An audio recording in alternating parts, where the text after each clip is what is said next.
Aujourd'hui, on vous emmène danser. Piou.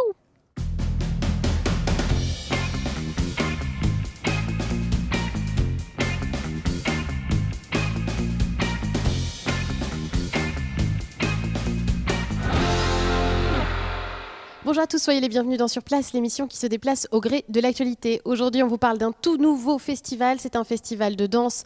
Il s'appelle Trajectoire et il a lieu en ce moment à Nantes. Il est organisé par le Centre chorégraphique de Nantes, mais aussi le lieu unique Stéréolux, le Grand T. Ils s'y sont mis à plusieurs pour vous proposer une programmation très très vaste. On va vous dévoiler un petit peu l'éventail de ce que vous allez voir. Ambroise Sanatoré, bonjour. Bonjour. Merci de nous accueillir. Vous êtes la directrice du Centre chorégraphique national de Nantes, le CCNN, et également chorégraphe. On est ici à l'atelier qui est un espace dédié à l'art contemporain. Ça peut être une première surprise. On va parler d'un festival de danse et pourtant on est dans un lieu qui est dédié à l'art contemporain. Pourquoi ? Eh bien, évidemment, il y a des liens depuis des siècles entre les disciplines. Ça, je ne vais pas vous raconter ça. Mais d'autant plus, nous, on est très intéressés aux liens entre disciplines différentes. Et dans ce cas-là, on a voulu un peu symboliquement ouvrir un festival de danse avec une exposition d'art contemporaine qui a aussi un lien avec mon travail. Ça c'est le côté pourquoi cet artiste. Hilaria Tourbe, avec qui je vais travailler dans le passé sur une performance qui engageait des spectateurs aussi, des visiteurs plutôt. Et donc, on s'est dit, on partira de Geste, qui est un travail lié à l'image, mais où le corps et les jeux d'images en mouvement que je fais moi en danse sont très présents. Alors un premier festival, Trajectoire, qui a beaucoup d'ambition, qui a beaucoup de partenaires aussi. Pourquoi vous avez voulu lancer ce festival ici à Nantes ? En fait, je ne l'ai pas voulu seule, je ne le voulais pas. C'est-à-dire c'est vraiment une demande du territoire. Il y a eu un diagnostic qui a été fait bien avant mon arrivée, dont on a pris connaissance avec ma directrice déléguée Erika S. Et bien sûr, on a bien compris qu'il fallait répondre à cette demande du territoire de la part des acteurs de la danse, des danseurs, de chorégraphes, mais aussi des spectateurs, d'avoir un temps fort dédié à la danse. Parce que ça manquait. Ça manquait, c'était ça qui sortait de ce diagnostic, qui a été demandé par la ville. Et on s'est dit, on ne va pas le faire toute seule, on va le faire avec des partenaires, parce qu'on a bien senti que c'était une ville où c'était possible. Et en effet, dès qu'on a lancé la petite goutte comme ça, est-ce que vous serez intéressés ? Bien sûr, tout le monde réagit de manière très positive. Et donc, on a construit ce festival à 7 partenaires fondateurs, mais 7 autres se sont réunis. Alors, je ne vais pas vous faire la liste ici, non, même si c'est très important quand même, parce que vraiment, ce qui est particulier dans le festival, c'est que la direction artistique est partagée. Alors, vous avez dit une chose intéressante, c'est que Nantes avait le potentiel pour ça. Vous êtes à Nantes depuis 2 ans, vous dirigez le CCNN depuis 2 ans. Beaucoup de salles se sont jointes à ce festival. Ça veut dire qu'il y a un potentiel à Nantes qu'on percevait peut-être pas vraiment, justement parce qu'il n'y avait pas une offre très claire. Alors tout à fait, un énorme potentiel. Déjà, il y a une demande aussi, on a l'impression des spectateurs, ça, on ne peut pas connaître toutes les personnes, mais on sent que la réponse est très positive au fait qu'on propose un festival, donc les salles sont pleines et tout ça. Et puis aussi, c'est sûr que c'est un territoire qui de plus en plus appelle des chorégraphes, des danseurs qui s'établissent dans le territoire nantais et de la région, plus en général. Et donc, pour ces personnes-là, c'est essentiel d'avoir une visibilité de leur propre travail. Donc, c'est le cas pour certains des chorégraphes présentés dans le festival. Ce n'est pas que des personnes de la région. Au contraire, c'est vraiment élargi aussi des étrangers. Absolument. Quand on regarde le programme, je voudrais le déployer, ça va pas être évident avec le micro. Mais c'est une carte. Voilà, ça s'appelle Trajectoire, justement, parce que c'est un parcours. C'est une carte dans la ville de Nantes. Avec plein de rendez-vous. Alors, on ne veut pas vous dire tout parce que ça prendrait des heures. Évidemment, mais voilà, qu'est-ce que le public va pouvoir découvrir, les spectateurs ? Alors, plein de choses. Je vais sûrement, là, je fais un choix comme ça instinctif qui dépend de ma mémoire. Bien sûr, moi, je suis très attachée à un spectacle qui aura lieu au centre chorégraphique. C'est Roberto Castello, l'auteur, et je vous le conseille pleinement. Moi, depuis ma nomination, je voulais amener cette personne qui a beaucoup influencé mon travail. Donc, je trouve que c'est intéressant aussi. Pour ceux qui connaissent mon travail, après, pas tout le monde connaît, heureusement. Mais voilà, donc présenter ce personnage fondamental pour l'histoire de la danse italienne avec un très beau spectacle. Il est vivant, il est jeune, mais quand même, il a très influencé la danse italienne. Jeune, 60 ans. Et après, il y a je pense à quelqu'un ici de la région, Cédric Cherdel, avec Assis, ou alors Olivia Grandeville, qui est artiste en résidence, artiste associée au lieu unique, qu'on soutient aussi au CCN, et qui présente Foule.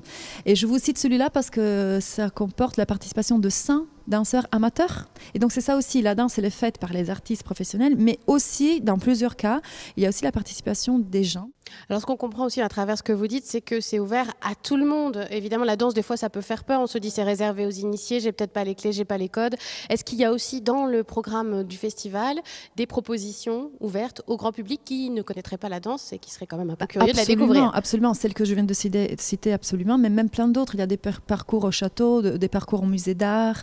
Alors j'en oublie sûrement, mais je dirais que la plupart des propositions, c'est vraiment pensé pour le tout public. Hein. Oui. Et que même, ça c'est une indication comme ça d'utilisation, même là où vous pouvez vous retrouver un peu étonné au départ d'un spectacle, sachez qu'il n'y a souvent pas beaucoup de choses à comprendre forcément. Sûrement, il y a beaucoup de sens que l'auteur a voulu mettre dans son œuvre, mais ce n'est pas une compréhension tout à fait rationnelle. Déjà, se laisser porter par les images, être touché dans votre corps, par le corps des danseurs, c'est déjà énorme et c'est ça aussi qui est la danse. Et on vient de faire une belle chorégraphie, nous, avec notre carte là, pendant toute l'interview. Merci beaucoup, Ambra Sanatore. Merci à vous. Ilaria Turba, bonjour. Bonjour. Vous êtes photographe, artiste, vidéaste italienne. Vous avez conçu cette exposition Gestes qu'on peut découvrir à l'atelier. Et aussi, vous participez à la performance autour des secrets de femmes qui a été chorégraphiée par Ambra Sanatore. Première surprise, peut-être première question. Que fait une photographe dans un festival de danse? Et finalement, je ne suis pas vraiment un photographe. Et donc ça, c'est peut-être le point de départ parce que j'utilise la photographie et aussi l'image en général, mais je la prends et je la déplace un peu dans un endroit un peu différent. Donc, simplement des expos de livres. Donc, ici, dans l'exposition de gestes, la photographie devient image en mouvement, devient expérience, devient installation participative où le public peut jouer, vraiment une expérience immersive aussi d'images et des jeux. Alors toutes les photos qu'on voit dans cette exposition Jess sont des photos issues de vos archives familiales, auxquelles vous avez ajouté pour la partie éventail des témoignages aussi de femmes qui ont été recueillies, y compris à Nantes, au cours d'une résidence. Expliquez-nous.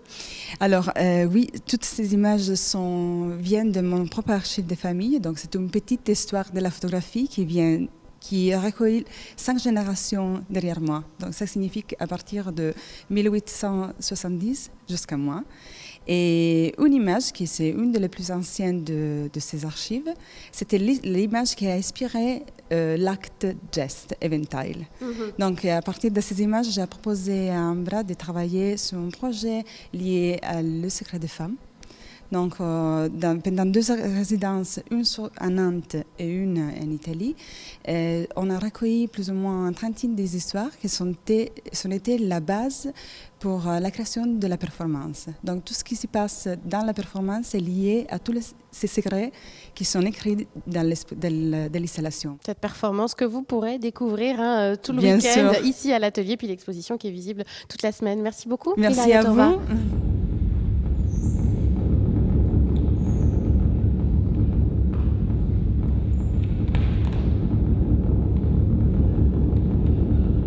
Nous sommes à présent au Centre chorégraphique national de Nantes avec Ashley Chen. Bonjour. Bonjour. On vous a dérangé en pleine répétition de ce spectacle Unisson, qui est une création pour le festival Trajectoire. Vous avez décidé de proposer une œuvre nouvelle. Oui, en fait, j'ai proposé. On m'a proposé aussi de faire la création en fait durant le festival Trajectoire. Donc c'était une opportunité assez géniale que je ne pouvais pas vraiment rater en fait. Alors ce spectacle s'appelle Unisson. Dans le programme, il est dit que ça revisite des danses folkloriques dans un nouveau métissage en vue d'une félicité commune. C'est à peu près ça le texte. À peu près, oui. Alors est-ce que c'est vraiment ce que vous avez envie de faire? Oui, en fait, j'ai voulu utiliser les danses. Enfin, c'est plutôt les danses populaires plus que les danses traditionnelles, puisqu'il y a aussi du disco. Et l'idée, c'était d'utiliser toutes ces différentes danses pour pouvoir ensuite les décomposer, les recomposer et créer une chorégraphie hybride avec tous ces nouveaux éléments. En fait, comme une espèce de recyclage de matériel que j'ai voulu utiliser pour créer le matériel pour cette pièce.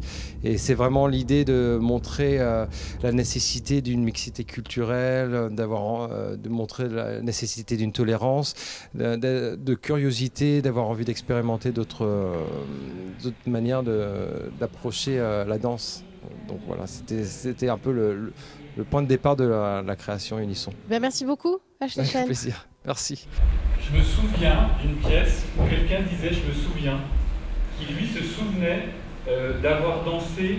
Il était comme ça, il y a une fenêtre, et je crois que la première chose qu'il fait, c'est qu'il fait une sorte de saut, et il traverse la fenêtre. Nous sommes sur le plateau du théâtre universitaire où ont lieu les répétitions et où auront lieu les représentations de jeux chorégraphiques signés Rémi Héritier et Laurent Pichot qui sont avec nous. Bonjour. Bonjour. On vient de voir une répétition justement avec une récurrence de Je me souviens, des danseurs qui à tour de rôle vont au cœur du plateau pour répéter des souvenirs justement. C'était quoi ce petit exercice-là de Je me souviens ? C'est un exercice qui commence le spectacle chaque soir, qui nous permet à nous, danseurs et joueurs, et aux spectateurs, de faire remonter des souvenirs de danse, de donner des noms de chorégraphes, des noms de pièces. C'est une manière un peu comme ça de soulever les mémoires, parce que c'est avec celle-là qu'on va jouer tout au long de la soirée. Alors vous avez dit jouer, mais vous parlez de joueurs pour les danseurs, on parle de jeu chorégraphique, puisqu'en fait cette pièce c'est un jeu sur la danse et les mots qu'on utilise pour la danse, c'est ça ? Pour parler de la danse. Donc c'est un jeu, on appelle les joueurs parce qu'on joue, mais on est tous danseurs. Là, aujourd'hui, en tout cas, on est tous danseurs qui jouons. Et c'est effectivement une manière qu'on a trouvée il y a quelques années, la plus spécifique, et la plus précise et la plus ludique pour pouvoir parler de danse de manière très sérieuse en rigolant beaucoup. Alors vous avez piqué entre guillemets des jeux à l'Oulipo, qui est donc ces écrivains qui jouaient avec les mots comme Georges Perec qui avait écrit justement Je me souviens. Et là on va retrouver aussi des jeux un peu inspirés de ces jeux littéraires, c'est ça ? Oui, et même l'Oulipo qui a aussi influencé par exemple cette émission de radio, Les Papous dans la tête, sur France Culture, qui nous a aussi donné beaucoup d'outils pour essayer justement de faire parler des personnes, là, sur la littérature dans le cas des Papous et sur la danse pour nous. Mais très vite, quand on a essayé de les transposer comme ça sur scène, on s'est rendu compte qu'il fallait surtout pas oublier nos corps de danseurs qui ont un certain savoir qui n'est pas toujours facilement nommable, et donc du coup de danser par exemple des textes ou de danser des devinettes nous permet de nous déployer aussi à travers une couche de savoir qui n'est pas toujours celle de l'intellect, on va dire. Mais bien sûr, tout ça est interrelié. On n'a pas un cerveau d'un côté et un corps de l'autre. Mais c'est vrai que les intuitions corporelles, des fois, nous emmènent sur des pistes qu'on n'aurait pas pensées dans un régime plus intellectuel. C'est la fin de notre émission consacrée au festival Trajectoire. C'est écrit là, c'est un festival de danse. Il a lieu jusqu'au 28 janvier. Donc vous avez encore du temps pour découvrir l'ensemble de ces propositions. Vous avez vu, il y a un programme plutôt varié qui devrait correspondre à chacun d'entre vous. Pour plus d'infos, il y a un site internet, c'est festival-trajectoire.com. Excellente soirée sur Télé Nantes et à très bientôt.